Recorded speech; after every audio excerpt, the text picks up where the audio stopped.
Hello and welcome to official Xbox 360 Magazine's OXM report. And this week we're talking to Epic Games' Cliff Bleszinski and Tanya Jessen about Bulletstorm, which may not be the mindless shooter you think it is.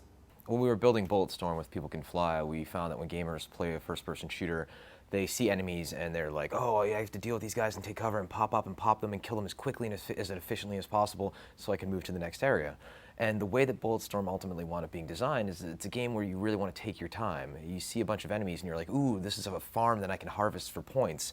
And then once I keep this guy alive as long as possible before I finally kick him off the ledge and play with him like a cat playing with a dying mouse, then I can really get those awesome skill points and then leverage that the next time I have a chance to purchase new weapons, new power-ups, and new goodies in the skill shops, right?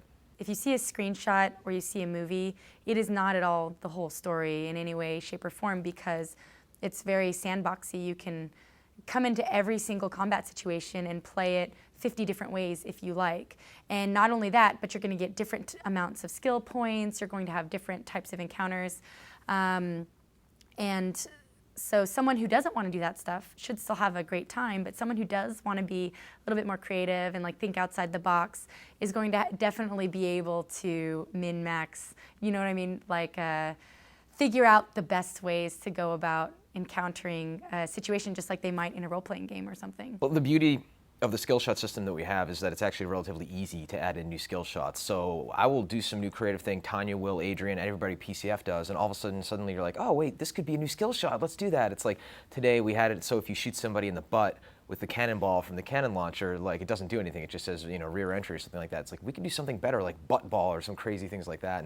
And we just have this like Excel spreadsheet that they keep expanding on. It's relatively easy to hook those in, relatively inexpensive, and it's something that I think is going to extend the tail of the game and have gamers playing it for a while.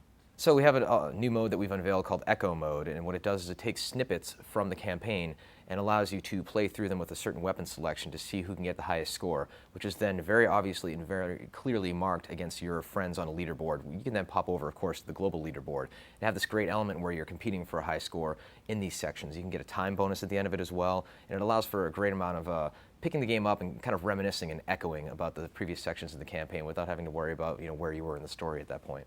Echo mode for us was kind of everything in Bulletstorm was really kind of born out of iteration. Figure out what is the most fun thing and keep doing that thing and like encourage people to keep doing that thing.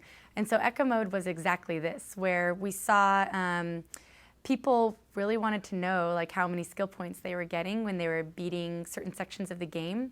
And so we put in a little, basically a ticker to track those skill points. And then we were like, well, we really need leaderboards so that people can compete with their on their friends list and like globally for their points.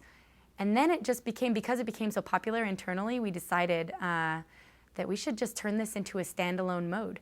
And the great thing about Echo Mode is on the main menu, the game will notify you if your buddies have beaten your score. So therefore, you will be well aware, like, oh, yeah, I got it. You're up next. Bring it. So with our multiplayer, with Anarchy Mode in particular, we knew that Bulletstorm by itself is a very kind of unique experience, especially because it's all about empowering the player. It's all, you know, it's all about doing cool stuff so you can do more cool stuff and get lots of points and be creative.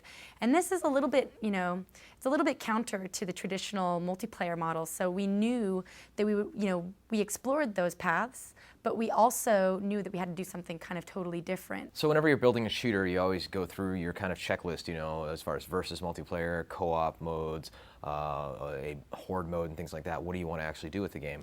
And we tried playing around with the versus mode in this game, and it's something that maybe somewhere down the line could work, but looking at the amount of work that was required in regards to how fun it could potentially be, we thought that it made more sense to do the Anarchy mode ultimately, where you have 4 players teaming up and trying to get more and more points in order to get past a score gating system in order to get to the next level. When you spawn in with your friends, you have to work together to get team skill shots, to get regular skill shots. If you do regular skill shots too much, you don't get nearly as many points as you do as a team. So by working together, you get bonuses, and there's these little team challenges that pop up every once in a while that by getting them, you get even more score bonus for. So as you progress through Anarchy, The bar gets raised higher and higher and higher, so you have to work together even more as you progress. And also, the cost of the weapons goes higher and higher as well. So you have to you have to work for yourself, get your own skill points, but you have to work as a team to pass the score gate. And once you've passed the score gate, you get experience points that apply directly to your gamer tag. So you can unlock boots and skins for your guns, as well as like for your body and helmets and stuff to help identify you from your friends. I think we're at the point where games take themselves too seriously, right? There was a tweet that Jeff Gertzman posted last E3 where he's like, "Dear gaming industry, would you please make up your mind? Does war never change, or has war evolved?" Right? And it's like, depending on which trailer for which war game you're watching, it's kind of like, okay, I get it. Okay, this is war. And even Gears is very serious in certain ways, with exceptions for Coltrane and things like that. Bulletstorm is just fun, right? You know, when you look at the physics of knocking the characters around, of blowing enemies in half and impaling them on spikes, it's very fun, very enjoyable. Harkens back to a little bit of a kind of a Mortal Kombat type era, and the fiction doesn't take itself too seriously. There's a lot of serious elements in there in regards to, you know, life or death struggle with these characters trying to get off this planet. But within itself, you have a main character who drinks a little bit too much, and it's a little bit tongue-in-cheek. I like to say that when you see Bulletstorm, there's 3 phases. You first see the screenshots, and you're like, okay, that looks pretty cool. And then you see a video and you're like, wait, what is going on here? You have my interest, and then you play it and you finally get it.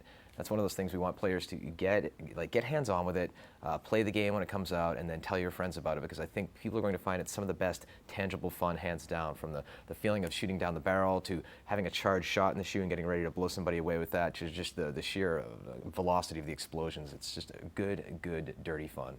For all the exclusive details on Bulletstorm, plus a preview of all the amazing games coming out for Xbox 360 in 2011, pick up the latest copy of OXM on shop shelves now.